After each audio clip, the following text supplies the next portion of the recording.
My watch says 11 a.m., but my computer says 10:59. Don't want to go early so that way people don't miss it if they were planning to show up at 11.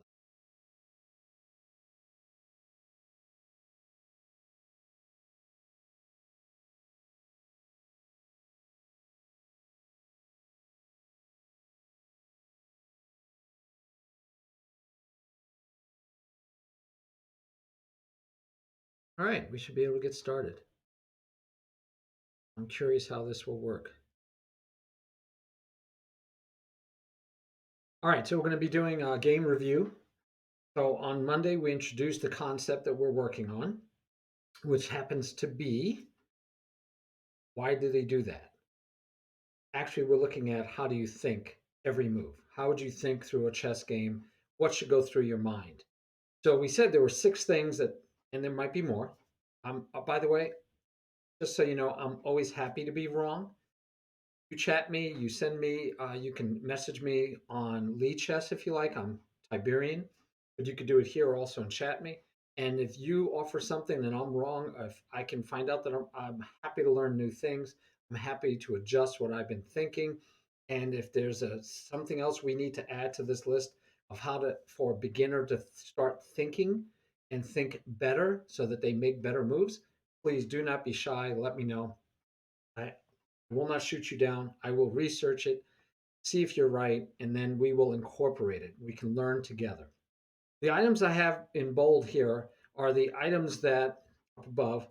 They're in bold because either we've already covered them, like number 4, free candy. That was lesson 1. Am I developed? That's lesson 2. Is my king safe? That's part of development. Lesson that was lesson 3. And now on lesson 4, we're talking. And by the way, lesson 2 and 3 were titled the opening. And it's not because we were teaching you a specific opening, it's because we want to teach you how to play through an opening stage of the game, not learn a specific opening. In fact, I highly recommend you do not learn a specific opening. It it just will get you bogged down. You will be thinking about that instead of understanding the principles. You'll miss things. If your opponent plays odd lines out of your opening prep, you're lost. So rather than that, I want you to first learn the principles. Later, we will help you pick openings and you can and definitely learn openings. Definitely can. Not trying to get you never to learn openings, but it requires memorization. And why lock you into an opening line that you're not even sure it fits your style yet? Anyway, so we've covered free candy, we've covered development and king safety, and we started off this one with trying to focus on chess. Why did he do that? But we find that it's hard to just focus on one of these. Now we could, I guess. I guess we could always just look through a game and try to figure out why our opponent made every move and not think about anything else. But good play will find out that other things exist. Like, do I have an opportunity to play chase the king or play chase the queen? We want to chase the king and queen if we can. It's sometimes just an easy way to figure out what to do. Are my pieces sad? Do I have poorly developed pieces? Because remember, 3 says they're developed. So they could be sad because they never got developed, but they can also be sad because you developed them poorly. And then finding weaknesses kind of is everything, right? So can I find targets to attack? Can I find tactics to use? So those are hard to ignore while we're going through the games, but I want to try to focus mostly on why did he do that this week. So here's a game. Oh, by the way, yesterday I did an impromptu, unscheduled review. We watched some under 1400 rated players on Lee Chess play a tournament amongst themselves. It was a nice small club, nice people. Some of them were my students, so it kind of gave me a personal stake in watching to see how my students did. But it was under 1400 and we were all over the place with free candy, with not developing, sad pieces, playing chase the king and queen. And I lost track of even trying to keep track of why did he do that. And we were doing it real time, trying to analyze their games using this criteria while they were playing. And they were playing a 7 minute and 3 second increment, so that made it a little. So here's a game that was a 30 plus 5. long game, classical rated game on Lee chess between two of those really strong players from that same club. In fact, I'd say probably two of the strongest players from that club. And let's change the, if I can change the, yeah, let's flip the board because again, most of you are used to seeing white on the bottom. We're not going to analyze this game from white. We're going to analyze this game from both sides, try to talk about both sides, understanding why both sides are doing what they're doing. We want to understand why we're doing things also. And let's see if these two stronger players, right? These are not under 1400. One is 1900 and change, probably about 1950, and the other one is 2000 with a question mark. So we don't know what their solid is going to be, but it looks he's at least a 1950 also, 2000 right now. So we'll see how they play and we'll see if we can find errors because even at the 2000, let's just round them up, right? Say they're both 2000. Let's see if that's going to be an issue. Let's see if that's going to be a problem. Let's see if that's going to show us anything about what they're doing. All right. So let's go through the game. That's what we do on Wednesdays. We go through one or two games and analyze them. And then on Fridays, we actually play games against students. So per our rules of principles of chess, we would want a center pawn only to be moved. This also blocks the knight from the best square.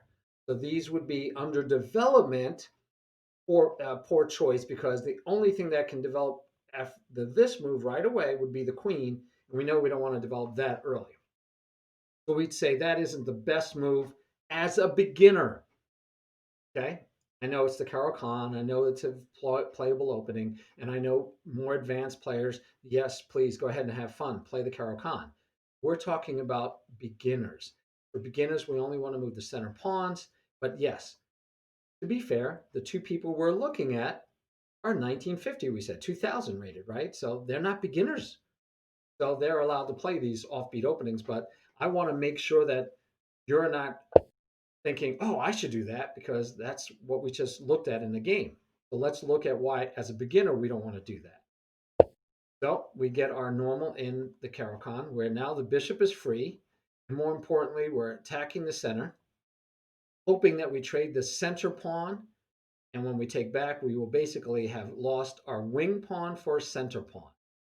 Right? So center pawns are more valuable than a wing pawn. I think someplace a computer or someplace somebody's documented how much all pawns are worth 1 point, right? 1 point for a pawn, 3 points for the bishop and knight. Some people say the bishop is 3.5. It's totally based on the situation on the board, in my opinion. But so let's say these are both 3. Pawns are worth 1. Rooks are worth 5. Queens, some people say 9. Computers right now are saying 9.5. I say 10 just to keep life simple for myself. It's equal to 2 rooks. Sometimes it is, sometimes it's not. And the king is priceless. When I teach my students, I give them a little quiz. I make them go all the way up to the queen being 10. They're guessing at numbers. And then when they get to the king, they try to do 100, 1,000, a million. And I tell them, nope, it's priceless. You can't lose it. If you lose it, the game's over. All right. So the center pawns, though, might be worth like 1.25, and the wing pawns might be only worth 1. I don't know, but I think somewhere I remember seeing that the center pawns can be actually valued a little bit higher than the wing pawn.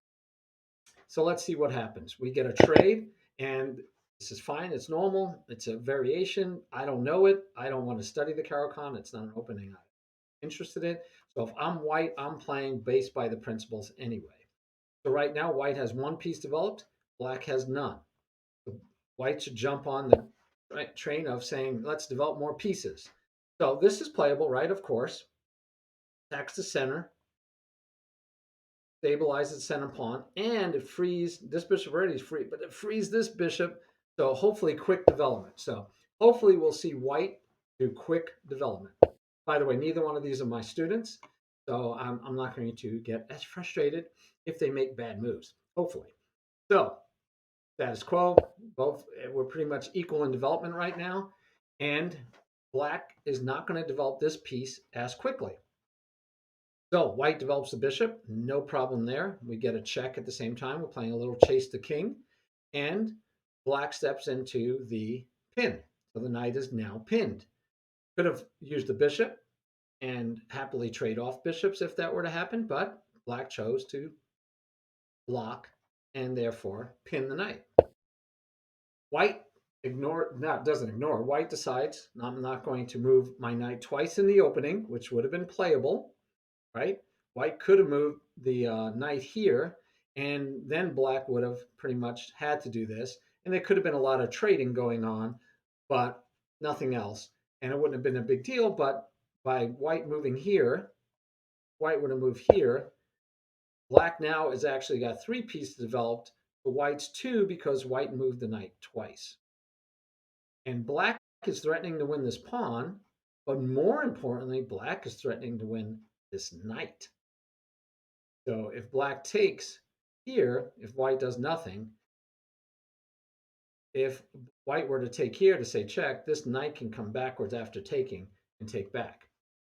So it gets complicated. But anyway, so white decided to castle. Again, castling is fine, always good, right? We could have also developed the bishop. We could have also developed the knight. So black develops the queen early, protecting the knight. So things like this, right? He doesn't have to worry about it. He'll have 2 protectors on the knight. And it attacks this nice long diagonal. But what's wrong with it? It's the queen is being developed early. Let's get rid of those. Sorry about that.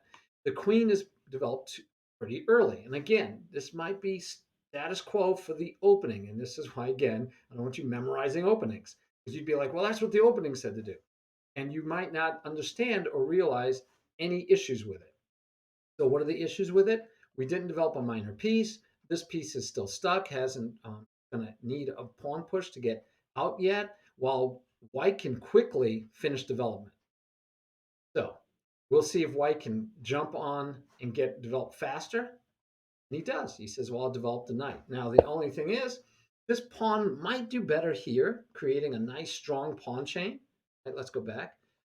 Even though this doesn't develop a piece and takes away the best square for the knight, so we shouldn't do it. It's not a center pawn.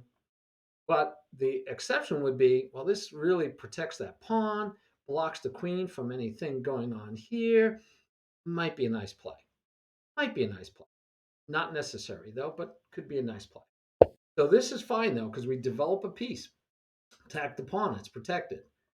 But now my next move could be to attack the knight, threatening to trade the knight and then win the pawn. I mean, we have things going on. We're moving forward. We're developing. So white's doing fine for that. Black decides going to develop. Right? Why not? So again, we could put the question to the bishop. If we trade, the queen gets developed. And we take away that developed piece, we trade it, and we get our queen developed. Looks like black is planning the castle queenside. So here's something I forgot to do from the beginning. All we did was analyze it based on development and free candy. What I forgot to do is why did he do that? That's the first thing we should be thinking. So let's back up and do it again. Why did he do that? Push that pawn. I know we discussed it, didn't specifically say that we were figuring out the why. Why do you do that? Trade a center pawn for a wing pawn. White has to decide if he's willing to do so and play along. He is. Why do you do that? Hopefully to free the bishop, stop the pawn from pushing, and get back to equal in the center. Why do you do that? Attack the center, attack the pawn. Okay. Why here? That's a check. But why? Why the bishop? Well, one, I can castle. Two, I can play chase the king, so I gain a tempo. No matter what he does, I can take or stay. I'm still not, it doesn't cost me any tempo. So that's why white decided to develop the bishop there. By the way, the bishop would have looked really nice here also, getting here if he ever castles, right? Okay, so why here? Decided to block the check, didn't want to trade the bishop. Now, to be fair, part of what I told you about is since black is playing a known opening, a studied opening, a theory of Caro-Kann, he might be thinking, might not even be thinking about why he's doing things. He might just be doing them because that's what the opening, what he studied and it said to do. Hence why I want you to understand why things are happening versus just memorizing. But anyway, so why here? Well, because again, he didn't want to trade off the bishop. So he developed a piece. Castle, why? I need my king to safety behind three unmoved pawns and a minor piece hanging around. And I have a semi-open file that maybe I want to get that rook on. Okay, so that's probably why we did that. Why here? Remember I said as a beginner, I don't like this move. Again, as a beginner, I don't like this move because the queen's out early. But we did talk about the fact that it hits a nice long diagonal, helps to protect the knight. So if we did this double attack, we can wait because if you take, the pawn takes back and the queen is holding the pawn. So we said that could be a reason. And we also, maybe I didn't say it, but also it looks like we're trying to clear out the queen side faster. So it looks like we're going to castle queen side. That could be good or bad because the king won't have three unmoved pawns. All right, so pressing on, why? To develop the knight. Now, hits this pawn, hits this square, which might even be more interesting later. Again, maybe the pawn push would have been playable, or not better, but playable, but that's why the knight goes there. All right, bishop comes out, pins our knight. So what's good and bad about that? Well, bad is that, sorry, why did he do that? So he did it to develop the bishop. He does it while pinning a knight, and he frees up castling. All those could be reasons for that move. White puts the question to the bishop. Why? To relieve the pressure. Get rid of the bishop, get rid of the pin. That way this knight is free to move wherever it wants. Or happily, if he takes, we take back developing the queen, which we did mention. So why take? Why not back up and maintain the pressure? If I'm going to castle queenside, I'd probably want to back up and see if I can convince my opponent to push two squares, totally opening up the king, and then drop the bishop back here, a nice long diagonal. The queen is raking this way. I would not have taken. Just my personal preference, I would not have taken. But the queen gets to take back, and we press on. We free the, why is there? We freeing the bishop. By the way, beginners, for you, we definitely don't want to take this way because we would have opened up our king, right? We don't want to double pawns. This won't be all by itself. These two would be doubled. What we want to do is we want to use our queen so we don't double our pawn. Now our queen is developed. We're down one piece for finished development, and black has to still move the bishop and castle. The black is two moves behind on development. All right. We have a nice place here. We could play chase the queen with the bishop. Right? That could be a plausible play right there, and it would develop our bishop.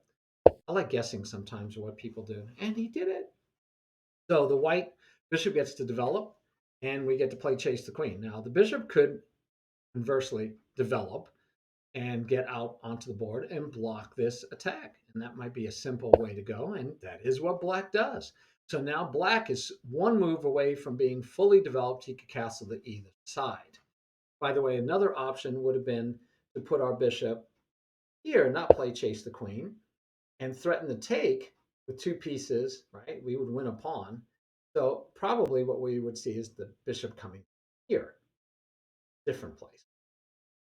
Okay. So now the bishop is under attack twice.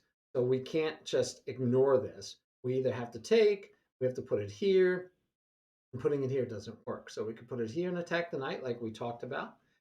We are not really worried about this check because the king would just move over and there would be nothing else after that. So we don't have to worry about checks. Don't don't overreact that a check might happen, so I can't allow this check. That's not true. So you could just come here and see what happens. White decides to trade bishops though, which is fine. Then the queen takes back, and the queen is still protecting, and the king can still castle either side. So white might want to wait to see where black castles to figure out how to go forward with his attack. But we are fully developed, although we've traded off a lot. We have only two of the minor pieces left, and we've traded a pawn. So what do we want to do? Well, this would be a nice place for my knight, but that's going to take a while to get it there. I have trouble finding a path to get there. But that would be a nice place for the knight. The semi-open file is a good place for the rook. And as we said before, this wouldn't be a bad place for that pawn to be structured this way. So there are options. The knight can drop back, protect the pawn, threaten to come here maybe later, threaten to come here maybe. Push this pawn one, the bishop would still have a lot of freedom. And winning and losing at this time, we can look and say white has a bishop, black has no bishop.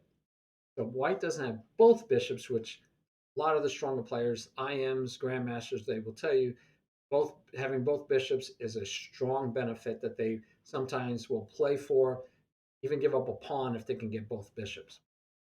But white has one bishop and it's white. So white can dominate on the white squares because he has that white bishop. Black has two knights, which means they can be pretty tricky. You got to watch out for all the things knights can do. They move funny and then they attack other squares, right? So you got to be aware of all of that. All right. They both have rooks. Black has a semi-open wing file, the C file, and white has a semi-open E file, the center file. The pawn here is not protected by a pawn, so that's something, again, we might want to change later, while this pawn is protected by. We have four pawns on this side of the board, but again, it's really not, it's even hard to discuss pawn majorities because there's only one semi-open file for you. All right, so all that said, we know why black put the bishop there, and we know why black took back. So let's see what white did. White trades the bishop for the knight. We just discussed that that bishop had potential to be more powerful because it could dominate the white squares.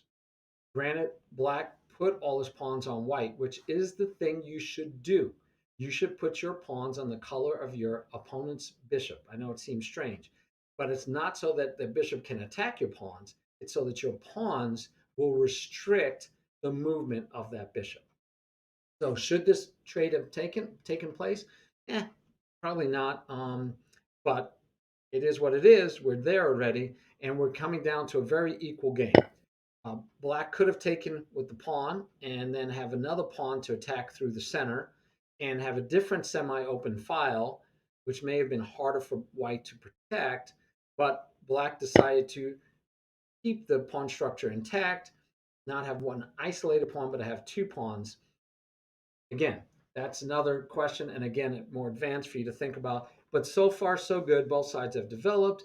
We know why he took. He didn't want to pull the pawn away and have this one be isolated, which would be a little weaker than if it has two pieces protecting it. The queen is hitting on this file, which makes this knight kind of hesitant to move. Can't move right away because he would just lose a pawn. So it's an interesting situation so far. And white still needs to decide what to do now moving forward. Where do I want to go? So we already said the semi-open file is here, and this all this does is allow me to move the knight. So why did he move here? Protect the pawn so he can move the knight and then possibly push the pawn. Why this nut rook? I think the why is possibly a mistake. Now this rook can still come here and hit the open file. But this pawn is not weak. This pawn is weak, undefended. Not weak, undefended. This pawn is undefended, and this one is protected by the knight, but how long will that be if we're planning on moving the knight? So this should be interesting. Black, why did he do it? Well, he had the castle. This side was open, and this side looks like it's going to be continue to be where the action is. Look at the pawns. The pawns tell you it draws an arrow. This is where black should be attacking. White has no pawn chain. He only has a center pawn. So we can't tell if the pawn chain would point that way, would point that way. But if he ever gets this pawn here, then our pawn chain would be pointing that way. Now, the problem is we're running out of pieces to attack with, so it makes it a little harder to build an attack on the king side. Interesting move. Again, we have to figure out why somebody did something. I'm not sure where we're going here, to be honest. Not sure why he moved over. I'm not sure. It might be because he's planning to push this pawn. I can't think of any other reason, but that he wants to push this pawn, right? He has no bishops to help him attack this pawn. So the only reason I can see for moving over is so he could push this pawn. Has to. That's my best guess. I would have moved the knight first, protected by the queen, and see about repositioning my knight someplace over here on the king side, and allow my pawns to start doing some work. And that first knight move would protect this pawn so that my opponent, right now, my opponent could get a double attack. he can attack both of these pawns with one queen move because this queen moved away rather than using the knight to protect one of those. So let's go back to see. So if the knight went here, we're protecting this pawn. We're now ready to push. If the queen were to go here to attack that pawn, this is the only pawn that's under attack. And white can either move his queen over to offer a trade, or he could push it one and then push this two or one. So again, we have momentum there. We do allow this knight move though, but again, well, he does have a target. Right? If the knight comes in, he does have a nice square where he'd be forking here. But you could move here, protecting the pawn, and then it'll be black's move again, and we'd have to see what he wants to do because we still want to get this move in, the idea. But this is where I wasn't crazy about this rook, maybe because these two pawns are weakened. And so maybe it's first moving to get our pawns activated. But let's see what happens in the game. White moves over and black doubles up, but the queen is leading, so we're not going to take that pawn with the queen. So this knight can just still move and ignore that situation. And so we moved here, thought it was the right move, and then we see immediately the queen moves where maybe the queen would have done better in the first place. And that happens a lot, right? Even at the 2000 rated level, the first place we put the queen, we quickly decide that that wasn't the best place for the queen, and now I have to move it again to a better square. So did not anticipate this. Should have anticipated it because this is the only semi-open file for black. So even though the queen in front could be a potential hiccup problem for him a little bit, this is normal. And putting our queen here, even if we were to move the pawn one to keep the knight out, would have blocked our queen from this side, and the queen would have had to drop back to get back to this side. And we already saw that there was a double attack potential that white could have lost a pawn on the move because of the double attack. Right? You guys see that? That's what I'm saying. That if you had went here, how do you protect both pawns? And that could have been bad for white. We would have had troubles because we're threatening to win one of these two pawns, and I don't see how he's going to protect them both. That was a free candy at the high level. This is offering free candy. Not because this move itself created the free candy, but the threat was for this free candy, and white did nothing to stop that. Okay. So why did black move here? Push the pawn. It's protected, so I can't just take the pawn when I push it. Could be, but pushing the pawn probably not the best way to attack over here anyway. Probably better to have pieces. So it might have been better to double up the rooks. It'd been a better way to go. All right, knight moves, as we've talked about. It should have been here. Remember, we mentioned this earlier. We thought that would be the right place to go. So why does the knight move? So the pawn can move, and so the knight protects this pawn. Good move, logical, no problems. We get the pawn pushed no matter what. Black says, I'm expanding on the queen side. So now we can get this pawn pushed in, protecting this pawn. And on this pawn push, we'll have to deal with it, but we have 1, 2, 3, 4 pieces protecting that square, so we're not really worried about a take. If they take, we just have to decide how we're going to take back. Rook would be free hitting this pawn, so we probably would want to take back. And then the rook might get into our backfield. So if we're worried about that, we might do this move first. And then pushes, we take, rook takes, and we still have to worry about this pawn a little bit, but maybe we move it. Maybe. As you can see, though, all of black's pieces are on the queen side, except for this knight protecting our king. One minor piece, 3 unmoved pawns. So all these pieces are lined up, trying to do some work on the queen side, which is where the pawns told us black should be battling. If you look at white, white looks very defensive. The knight is not in an offensive position. His rooks are back here just trying to protect pawns, and he has no space. Queen is the only piece that's kind of actively out there. So white might need to find ways to activate his pieces and be aggressive. What happens? So this is definitely a playable move. A playable choice. Could have even went here.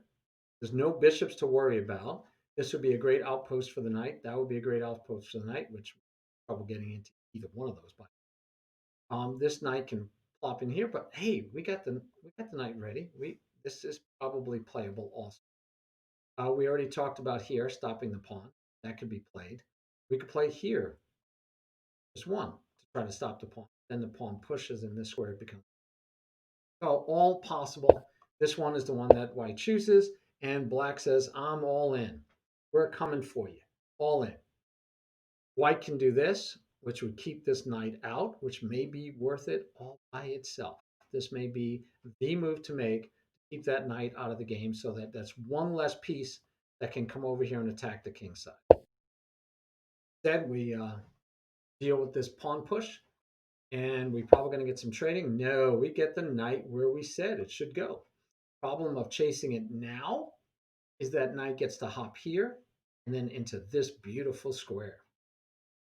Beautiful square.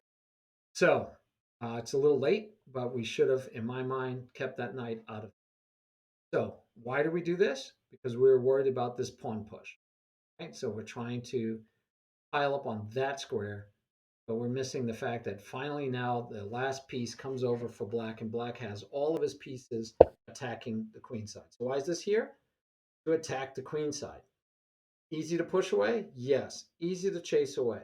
But when it chases it away, it recenters and still is hitting towards the queen side. So it's still doing its job. White decides to try to trade the knight for it. So I don't like that over the pawn. Granted, you could have, let's say we come here and the knight comes here.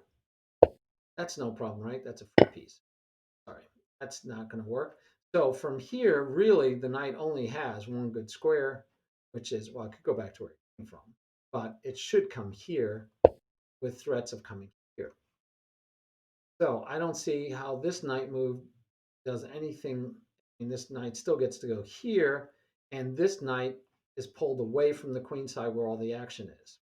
So I think this knight should have stayed and the pawn should have been used. And you might say, but aren't you opening up the king side? We said keep the king safe. Yes, but we're in the middle game. We're fully developed. We can make moves like this if provoked, get that knight to go away. And again, I would have liked to seen it as a prophylactic, which means that you do something to keep something else from happening, a move earlier. So I'm not crazy about the knight move, only because this actually doesn't have to double pawns. Doesn't have to double pawns because the queen could take back, so that's good. But the knight could still go where it was going to go anyway. And this knight is doing nothing from here. It's going to hit bad squares. Go back to where it was. So black should just carry on with his plan. And he does. He does. That's a weak square. That knight's looking towards that weak square. So we move our knight again, but unfortunately, there's really nothing it's hitting again. Eventually, it looks like we might get an attack. White is being aggressive now with the knight, that it didn't get traded. So the queen can come over and try to threaten mates. But, we haven't moved any of our pawns yet, which means we can move it when we need to and stymie white's attack. It just depends on who's going to get through the attack faster. Let's find out. Black says, I'm just putting my knight here. I got a pawn that I'm attacking. I'm good to go. I'm just bringing my knight in. We got an obvious mate threat, right? Why did I do that? Obvious mate threat. Got to push, get rid of the knight.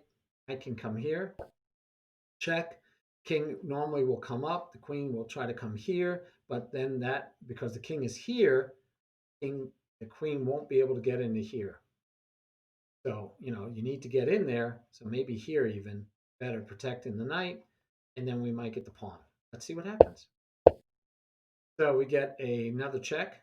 Again, here would have been an attack threatening to say check, not mate, because the king could just take the knight and then away this way. So white's attack is kind of hard to win because he only has these two pieces. And remember, we had unmoved pawns, so we're not really worried about any threats. So we just I mean, we could actually even let the queen take, but the knight might be the one that takes. So normally you would move here, we would move back, trying to do a discovered check here, and now the king can move again here if it wants to, even here. No, move here. This knight check doesn't really bother you. You just run away, run away. Anyway, white decided for another check because it's a pinned pawn, and black just has to figure out where to go. Interesting that black chose this direction. I think this direction may have been better. And back here towards his pieces, safer. I don't see white having anything after that move. You know, he could try to come in like this, but he just keeps running away. And this knight is hanging. So I would have went the other way. But it is what it is again. The knight moves back again, hopefully hoping to get a mating threat. And now black says, well, I have tempo, I have time, because it's going to take you a move to get a mate threat that I can what?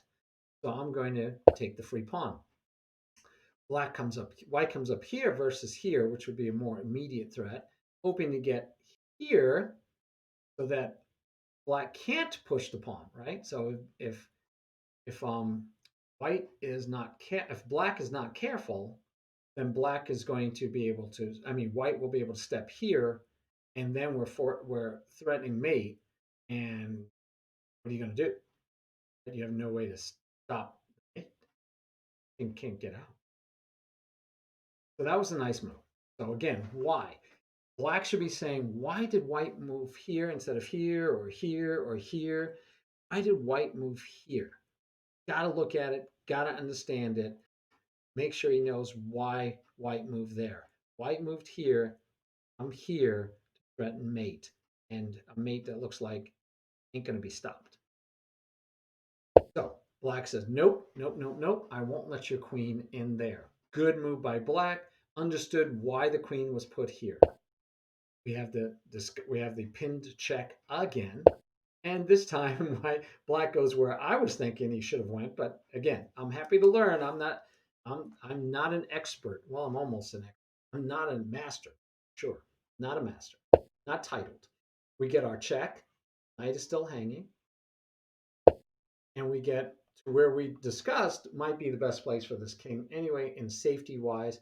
Now the knight is hanging. There is one more check. We might throw another check in before we do anything else. We do. We throw in that other check, and the king doing its best to escape. Right? Get away, get away.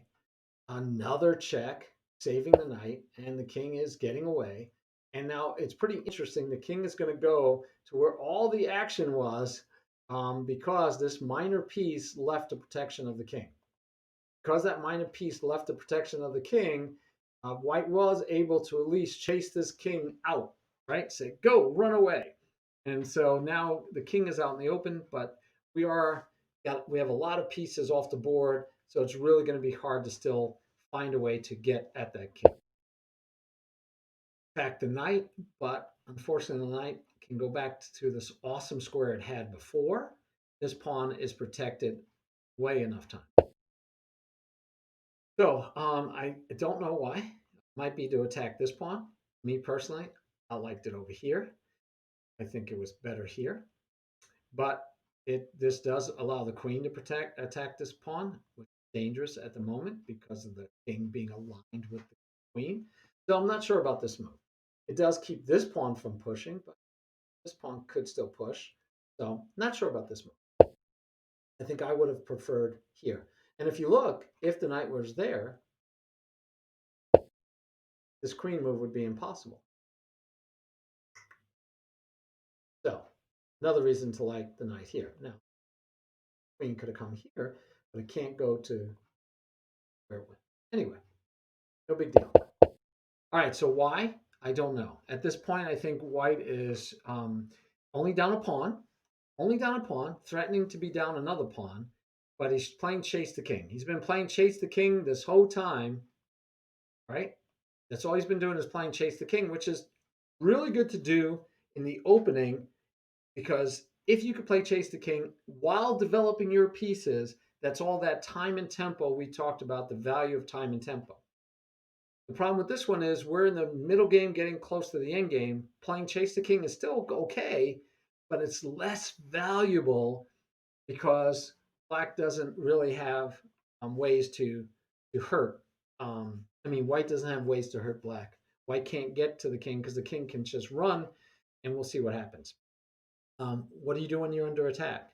You can run away, put something in between. You take the piece, which that piece is not under attack.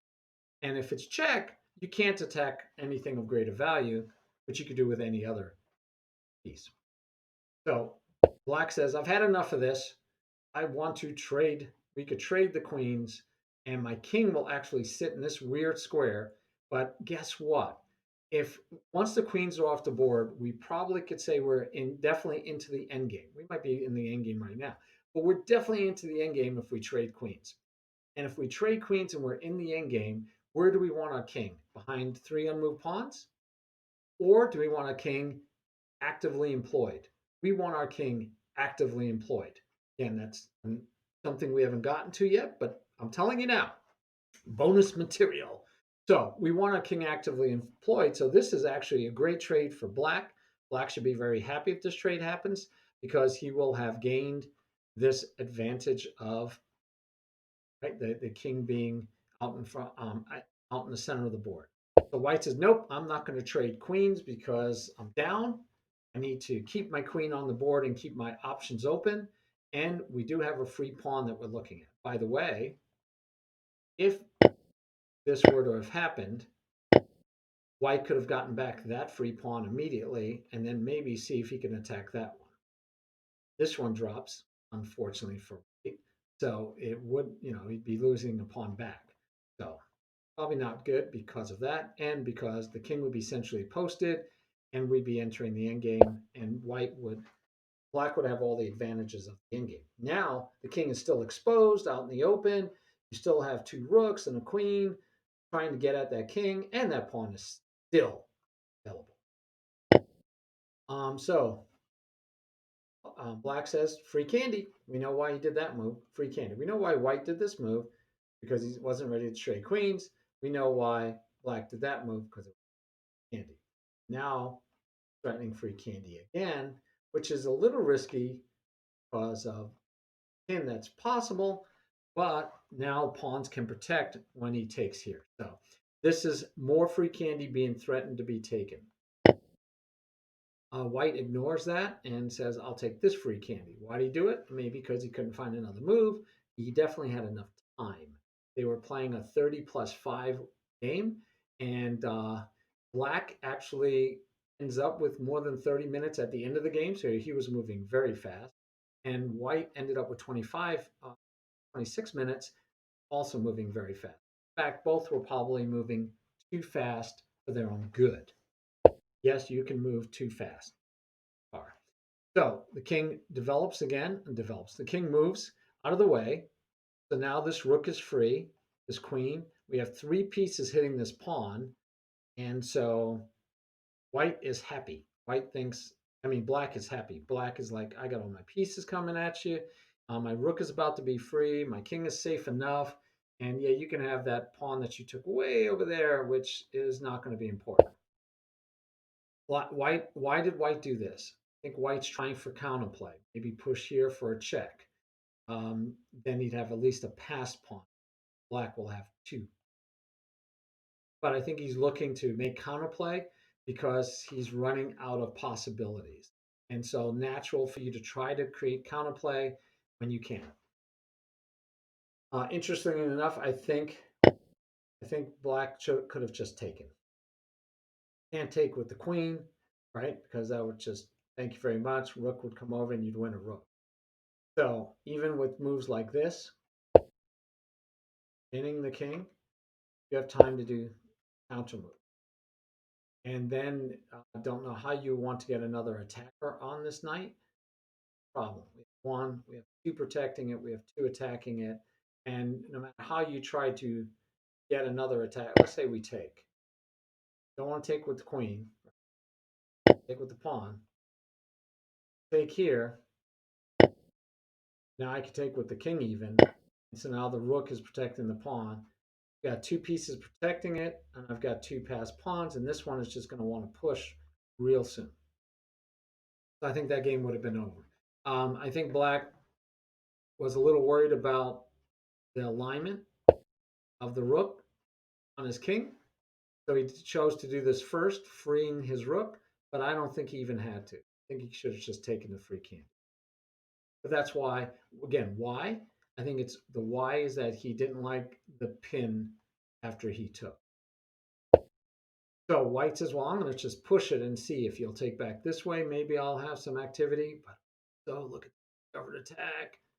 Maybe Black, he's been playing fast. Black has been playing very fast. Hadn't used up any of his core time yet. He was still over 30 minutes. Maybe I can sneak a queen. And if not, if queen takes, you have multiple options. One is taking with the rook, right? And then the king has to move and check. And then we could take back maybe.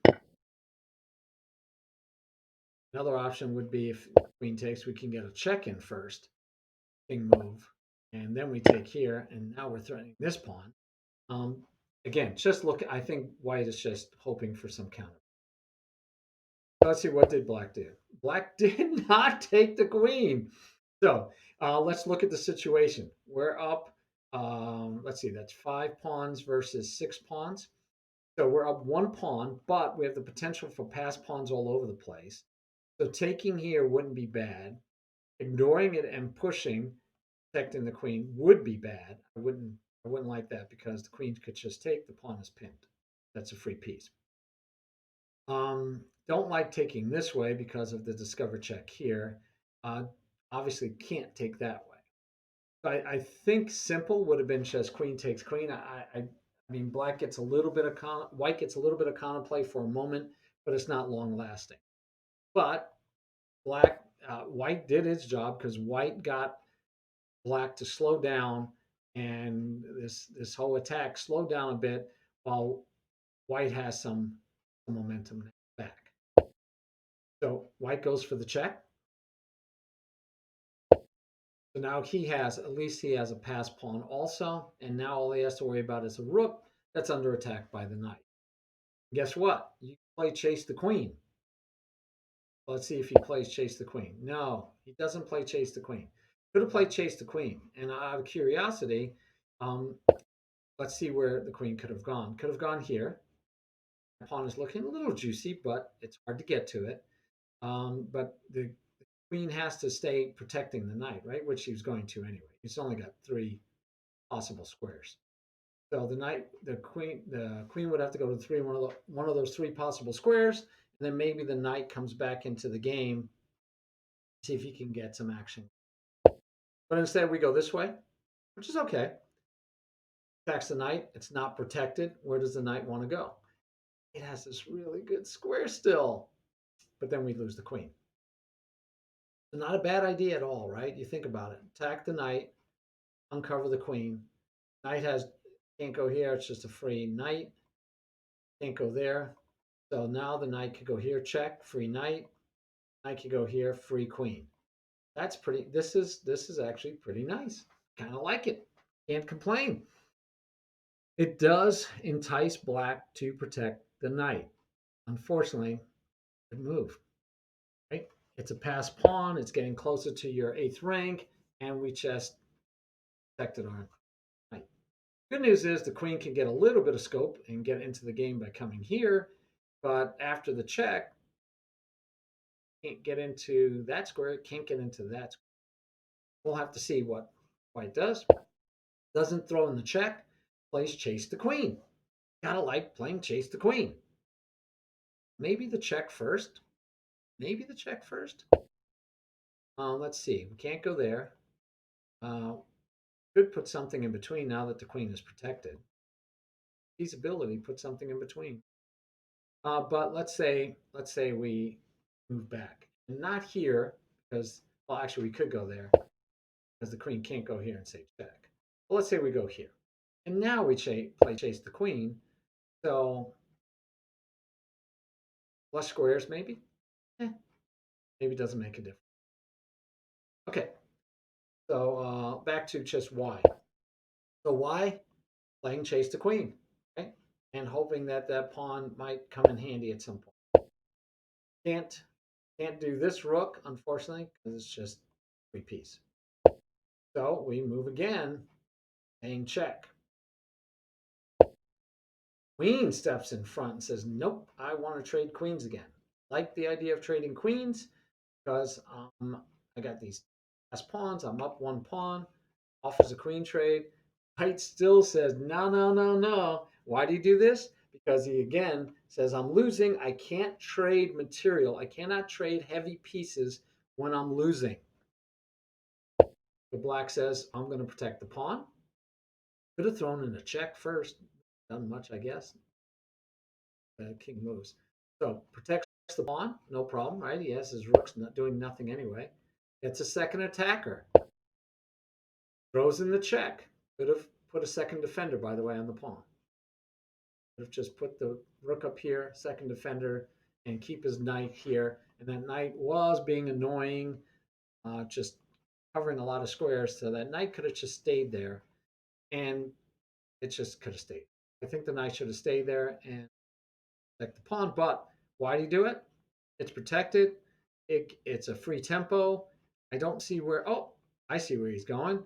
He's doing it to win a free candy. Because if he can get rid of these two pawns, he's winning by a lot. And granted, he could have taken the pawn right away, but then he dropped this pawn. So interesting, because I think he could have done this move later, because he already has one attacker with no defenders on this pawn. So I think he still could have defended the pawn first, and then his next move could have been hopefully to do that, or just take it. Again, he has the only attacker. But we throw in the check first, and we take the pawn, giving up this one. Why? Because we have a greater value attack going on. Right, so it's a good move. That was a good move because he knew that he was going to attack the queen, so the queen could take, but yeah, that'd be silly. Rook and a pawn for a queen. So now the queen has to move, and unfortunately, this pawn is going to fall next. Interesting, interesting choice. Trying to get some again, trying to be active and create problems. Knight takes, rook can't take still. This pawn is pinned. Not that the pawn's going anywhere, but we're trying to get activity. We throw the knight back in again. Interesting. Exactly why. I'm looking, trying to see why, because right, we want to figure out why our opponents do what they do. Um, I honestly do not see what we're going for here. Do not see what we're going. Thinking we take here. Don't see what we're going. But hey, I also missed the check takes attack the queen, so was safe. So I missed that. So we're in here. Ah, here we go. Now we see the logic. Right? I missed it. Ah, I missed it. I don't know if I'm tired. Yeah, I shouldn't be tired. It's 11 o'clock. So why did he go here? To protect the queen to be able to come to this square. Finally force queen trade, which is right. We'll put him ahead in the pass pawn, and this pawn is going to fall. This pawn is definitely going to fall. No protectors, and we already have one rook on it. We're going to easily get two rooks on it before white can get two rooks to protect it. So the knight came here so that he could check here. That's pretty sweet. Pretty sweet. Okay. So we see what we thought. White has to take. Takes back with the knight. Now, though, the knight gets to fork the rooks. This is why chess is such a great game. So black had this plan, it looks like. Why did he move here? And did white see it? Maybe white saw it. Moving pretty quick, but maybe white saw that if he takes queen check, take, take, now the knight gets to come here, forking both rooks. Sweet. Wonder if he actually saw that. And he does do the fork. He drops the pawn, which we knew he would have to, and he takes. All right, so we have two rooks against a knight and a rook, but we have 1, 2, 3 passed pawns. Pass pawns are pawns with no pawns in front of them and no pawns adjacent to them that they would have to get by. So these pawns are passed pawns, and we have three of them versus no pass pawns for white. The king is better placed, not greatly better placed, but still better placed than this king, which is further to the side by one square, yes, but there's nothing hindering the black king, while the white king is going to have a little bit more trouble getting out. But there we stand. So now we're into an end game. We could do the end game, same rules. Why do you do that? Right now, white fought back pretty well from what looked like devastation. And black had some nice trickery, but white ended up getting the um, rook fork and being able to give up his knight for a rook.